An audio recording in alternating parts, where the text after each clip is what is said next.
As the world is waking up to the election of Donald Trump back to the White House for as 47th President of the United States, the people of Kenya, and specifically Nyamira County, where I come from, are waking up to amazing news.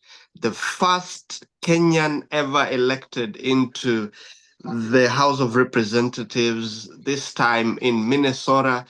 I am speaking to my village girl from Nyamira County here on Kurunzi News. Huldah Momanyi Hiltsley, congratulations on your election. It's been a long time coming. We've tried to get hold of you, but finally we get you before anybody else. Tell us about your journey as you celebrate this milestone history that you have made today. Thank you so much, Mr. Nyakundi, for such a great introduction. And yes, as the U.S. is waking up to, an era of another Trump administration, the Nyamira people and the Kenyan people and immigrants in general are celebrating this race. So it has been a whirlwind, Mr. Nyakundi, to sit here and even trying to imagine that a girl like me from a little town, a little village in the country of Kenya would be at the epicenter of a movement here in the US. And I want to point that, I'm not the first Kenyan, right? Kenyan American. Obama was, right? But I'm the first born Kenyan ever in the whole entire US to be elected into any US political space. So I'm super excited about that, and it's truly a privilege, and I'm humbled to be a part of this conversation in this time in our history. Huldah, yes, of course. I'm talking about this. There's a lot of joy. Tell us about how the village has received this news. Obviously, we know when it happened in 2008, Kogelo and Siaya and Kenya as a whole broke into song and dance. How has it been for the people of Nyamemiso in Kitutu, Masaba? I have to say that energy has been building. I was just talking to, I think I was talking to Kisi FM, and they were telling me they're on their way to Nyamemiso to talk to a few people, and so the atmosphere there is definitely has shifted into this celebratory atmosphere, and I'm hoping and trusting that that is just a testament that anybody can come from somewhere and make something out of themselves, and it's just a testament of the resilience of our community as a whole. Let's talk about what this means for you. But before we talk about what lies ahead, the journey has not been easy. I mean, it's been difficult. I was down up there in Minnesota, tried to get hold of you, but it was impossible to do so. How has that journey been? And when did you even think about running for office? So you're absolutely right. I know that I have been trying to be on your show for the longest time. I know that you wanted to capture parts of this journey with me, and unfortunately we weren't able to because I was either caught up in some serious campaigning and my schedule wouldn't allow us to meet. But it's been a trying and a long journey to get to today. But that goes to show you the testament to the amazing team that has surrounded this campaign and their tenacity to really get things done. I remember back in February when we were starting to talk about, because I announced before I even thought about running, my husband asked me, "Are you going to run again?" This is because I ran the last time for the Senate seat and I didn't make it. And I told him I just want to take some time to really think about what I want to do next. Because, once you do something and once you pour yourself into something and you don't get it, that heartbreak was really hard. But I remember sitting there thinking, I still have work to do and I've learned a lot of lessons. And so this time around, I took that energy and I took those lessons learned and we channeled them into this race. Although it's been very difficult, from all sorts of different aspects of running a general campaign. And me being a Black woman, an immigrant in this community, having to over communicate my qualification and having to voice why I'm qualified has definitely been challenging. But at the end, the people have chosen, and we are sitting here celebrating a win. So let's talk about what lies ahead for you and how that looks like. Obviously, like you pointed out, being a Black woman, an immigrant at that, born out of this country, what does it look like for you, and how does your agenda align to the district that you're gonna represent? But beyond that, how do you then now unify the multicultural constituency that you now represent, notwithstanding the challenge it has been for you to get to office? Absolutely. You make a really good point in terms of the constituency that I am representing. I will be representing at the Capitol in St. Paul. If you look at the demographics when it comes to race, right, it is the most diverse district in the whole entire state of Minnesota. And so it is an honor and a privilege to carry that torch of representing this district. And when you talk about, coming together, the biggest fight for this whole journey was at the primaries, where I was going against another opponent from, the African continent. And I only won by 50 votes, my brother, like only 50 votes. That goes to show you that it was a hotly contested race. And I'm so, so, so relieved that I was the one who made it through the primaries into the general election. And everybody who knows me knows that I'm about collaborative inclusivity and inclusion. I'm really championing diversity and bringing diverse voices into the conversation. And so when you ask me about how I plan to do that, I look at what I have done since day one, and that is talking to my constituency and really knowing what it is that they want to fight for. Of course, I have my own, personal platforms that I want to champion, and luckily enough, most of those platforms have been, aligning with what I've been hearing at the doors. Here in the US, you know very well how campaigns are done, where you literally have to go to each individual voter, literally talk to them, sell your message to them, and hope that they will support you by giving you their vote. And so I'm just going to highlight a couple of agenda items that kept on, coming up, and things that I'm looking forward to champion at the Capitol. We look at affordable housing, right? Making sure that there's equitable and accessible options for the very diverse district that I'm going to be representing. Access to healthcare, access to world-class education. We talk about unions and making sure that they're strong unions. So there's a lot of work that will need to go into getting a lot of these issues and concerns that the residents have raised in my campaign trail. But I'm super excited about what's at stake. I'm super excited about the legislator that I'm going to be joining, the class that I'm going to be joining, who are passionate about improving people's lives here in the state of Minnesota.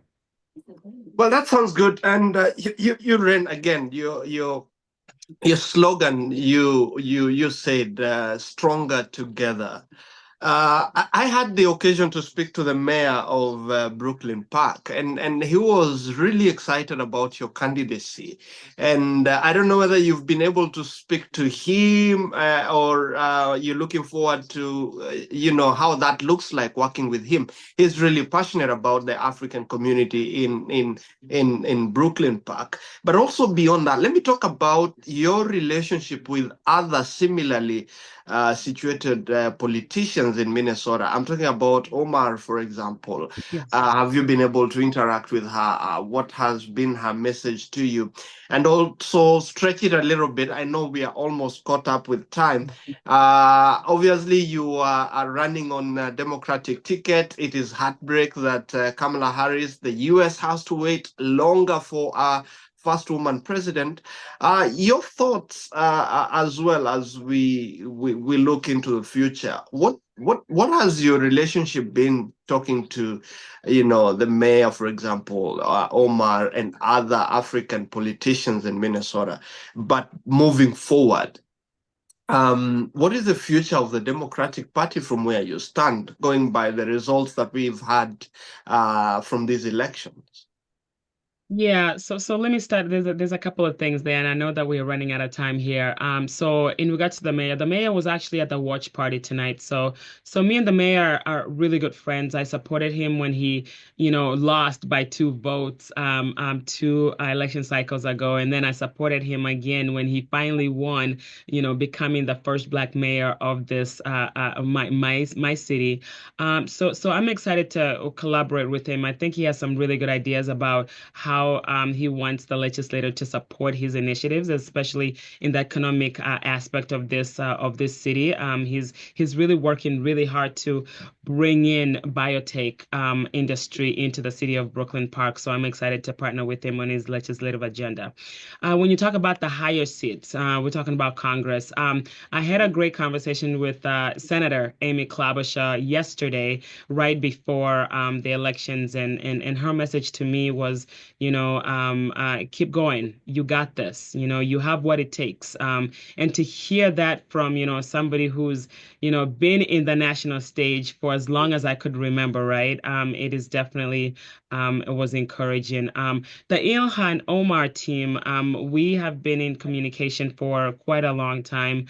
She's a huge supporter of me, and she's been very instrumental in really molding, my perspective and my view in politics here in the state of Minnesota. And I'm excited that both of them were reelected back in because there's a lot of work to do, especially transitioning now into, your final part of your question, which is, as a Democratic candidate and as a Democrat in this country, it's a sad moment. We will look back at this day and really, try to figure out where did we go wrong, and you can point fingers at, what we could have done right, or what Kamala and her team could have done right. But at the end of the day, we live in a democracy, right? And that is the, epicenter of a democracy, the ability to choose. And it's very clear that the people of this country have chosen, Trump, and sadly enough, the rest of us have to hunker down for the next 4 years, put in the work, and especially the Democratic Party, to figure out, how do we mobilize right now, starting now, until the next election cycle, to make sure that we are choosing people who are going to come in and actually serve the people and not serve their own personal interests. Finally, this is a message to the village girl who was born in Kenya, like you come from. And I know there are many other Kenyans who probably could stand similar opportunity like yours to run for political office. But I mean, in Dallas, in New Jersey, in the Absolutely. different parts of this country.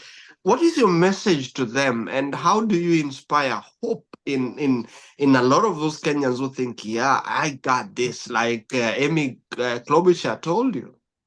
I think this is what's so special about this race, right? We can sit here and talk about the historical context of this race, but what brings me the most joy is that I have had the greatest opportunity to, show our community, not only here but also in Kenya, that anything is possible.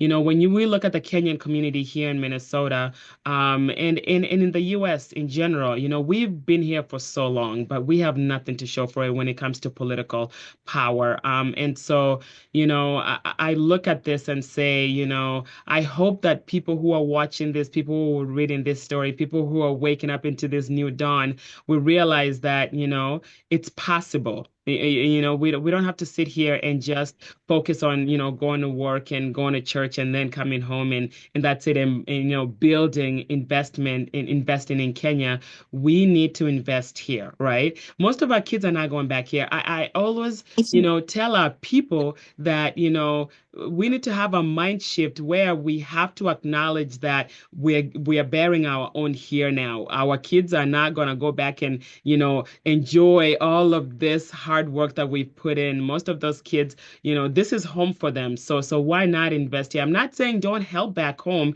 and develop it, but all I'm saying is that we have to have this mind shift of the things have changed, and acknowledging that this is home and we have to invest here. And And for, that young girl from the village back in Kenya, my message is this, you can be something, you can be somebody. It doesn't matter where, what your situation is or where you are.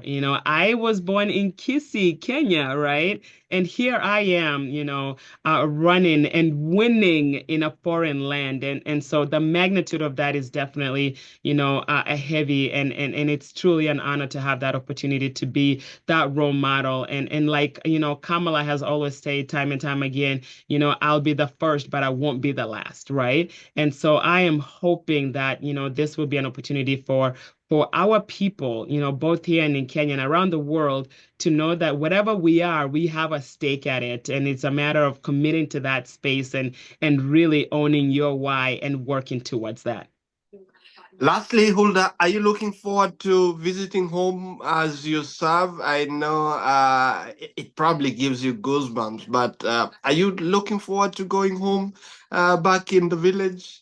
I am. I think it's so important for me to be there physically to really give our people that opportunity to celebrate this historical moment. I don't know when that's gonna be. Obviously, there's a lot of things that I need to do from my end now that I am the officially, representative elect. But we will see how, with time, how that will work out. But it will be a great honor for me to go back home and just to, give our people an opportunity to celebrate. I was gonna ask you to comment about the state of the country in Kenya, but right now I have to let you go. There are Thank so you. many people on the waiting list, but we look forward to interacting with you, probably coming down there in Minnesota to try and engage with you, see some of the work that you will be doing there. And we wish you all the best as you begin your term of service in the State Congress in Minnesota. Once again, congratulations and all the best. Huldah Momanyi Hiltsley, who now becomes the first woman elected to the Minnesota State House of Representatives and the first Kenyan at that. Obama won it at the national level. You Yes. are the first, and you should take that credit and run with it. Congratulations, my sister. Absolutely. Thank you so much, Ms. Nyakundi. It's always a pleasure. And let's make it happen sooner next time. Thank you so much. We will definitely be down there. Thank you. Bye-bye.